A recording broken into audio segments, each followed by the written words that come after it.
Thoughts on when McAvoy was not going to be in the lineup and you knew you guys needed to rise up, and the importance of obviously getting it done as a team and being a leader on that team in his absence? Yeah, part of our motto has always been next man up. Regardless of who's in or out of lineup, we have to do a job. Especially tonight, we knew the importance of the game, and he's obviously a huge part of our team. Controls the back end, he plays a lot of minutes, but it's just another opportunity for someone else to come in, and Brown did a great job. Played a great game tonight, and a lot of the D's stepped up and filled that void, and that's kind of how you have to do it. You have to collectively fill a hole when a guy like Chucky's missing. Brad, that's a common refrain, but you guys did it. You guys, with Chucky and with Hampus out, is there a sense of pride right now, given what was stacked up against you guys, to have rallied the way you have in the series? Yeah, I just think too. We didn't have a choice. I mean, we're playing for our season, and it's really tough when you lose guys like them. They're great players and they play big minutes, but it doesn't mean you can roll over and fold. And there's a lot of pride in the room and a lot of character. We've always shown that. Luckily we were able to pull out a couple wins, but regardless of how the next game plays out, we have to make sure we're prepared. They're going to come out hard. You said before your mom still texts you for advice, and well, they're here, so every time we're out there, getting a text or a call, and today just right to the face, so it's good. It's always good. It's always love. Brad, I mean, obviously this isn't your first rodeo in the playoffs, and you've been on a lot of long runs, but it seems like when you guys went down 2-0, just the way you were talking after the game the other night, you're really trying to put the team on your shoulders and carry them through. What have you tried to do to just sort of lead? Well, I think it's just, we all want to make the most out of each opportunity. I think the longer you're in the league, the more chances you get to play for a cup. You realize how limited they are, how tough it is to get into this position, and we all just want to buy in and win as a group collectively. And there's a lot of guys that maybe don't get the recognition for scoring as many goals, but the compete level, the dirty things that they're doing, winning battles, winning races, killing penalties, blocking shots in big times of the game. That doesn't go unnoticed for our group, and it holds a lot of weight. It gives us confidence on the bench that guys are in it. They're prepared, they're dialed in, and they're willing to sacrifice, and that goes a long way internally in our room and on the bench to bring us momentum and give us that confidence to be better. And I think that's kind of what we found. We didn't necessarily have that early on the first couple of games, and we realized the desperation they're playing with, and we were able to match the last couple of games. But it's going to elevate next game. The next 3 games it's going to elevate each single game that comes, and we got to be able to match their ability to bring energy and emotion in their building. Brett, over here. Having multiple point games is always special, but is it even more special to do that in a playoff game? To be honest with you, it doesn't mean anything personally. At the end of the day, if you have 10 points individually and you lose, it doesn't matter. If you have no points and you win, you're just as happy. So it doesn't matter in our room who scores, who puts up points. It's win or loss, and it's a team win or loss. Is it good confidence-wise when it goes your way? Yeah, of course. It makes you feel the puck better, and you feel like you can see the ice a little bit better when things bounce your way. But it doesn't matter how we get it done as long as we get it done. How has David Pastrnak being reunited with you guys on the top line provided a spark for the entire team? And then also, how do you carry this momentum back into hostile territory?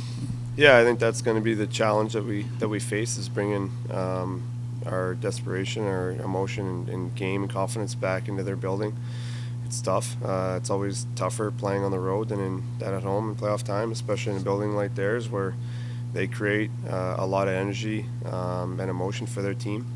But Pastas, he's a one-of-a-kind player. He's such a threat every time he touches the puck, and finds ways to get open, create plays, create havoc, and made a couple big plays tonight to get us back in the game and to get us an extra lead. So he's a very dominant player in this league, and it's nice to have him out there. He creates a lot of room.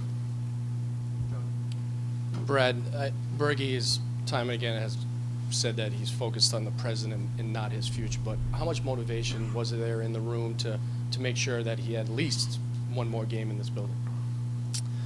Yeah, it's not really something we talk about or have talked about. We, again, just like him, all we're talking about is, and have spoken about, is the current day that we're in.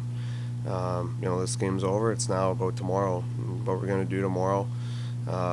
This conversation here will be the last time we talk about the game tonight, and we'll move forward. So it's kind of that same situation. We're focused on the task at hand and how we're going to manage that.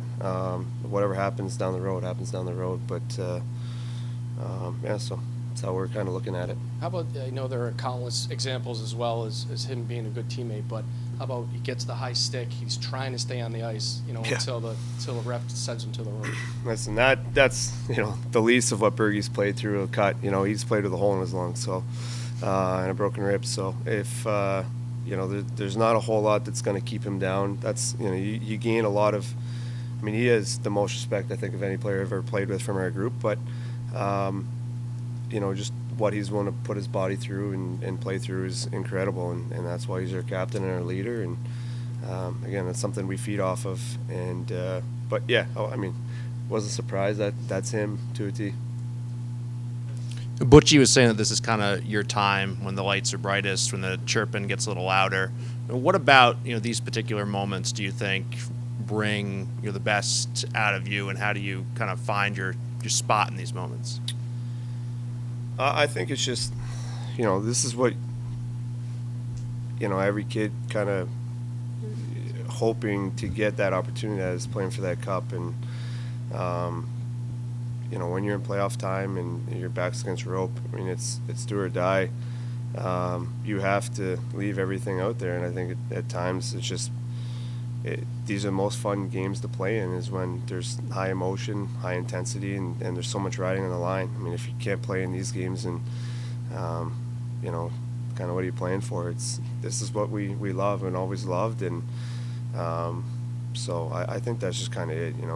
There's no better time to be at home in a game like this, where the stakes are high and you have everybody, because it's not just your dreams, and it's your whole team, it's the organization, it's the whole city that you kind of see come out in these situations. And there's a ton of reasons to play, and to want to help the team win. And I think we all feed off that and look forward to that challenge. But it's kind of hard to explain, because our whole group, we've always kind of been like that. We love the challenge of being in playoffs and being in tough situations, and it doesn't always go your way, but when it does, it's a hell of a feeling.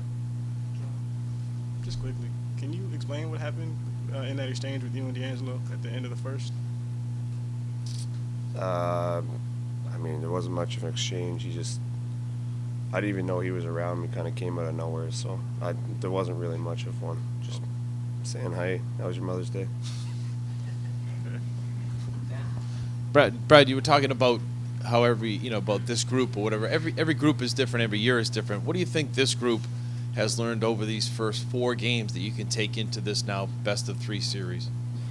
I think the toughest challenge for us is that we faced with this team is that they were a dominant team against us early in the year, and we kind of had to get our confidence back to where it was the second half. I think we kind of got it a bit more now, but we just have to focus on the way we've been playing, what kind of gets us going, what's been driving the last couple games, and try to bring that in the next one. It will be a lot tougher. There'll be a lot more emotion, a lot more on the line, and again, it's a very, very difficult building to play in.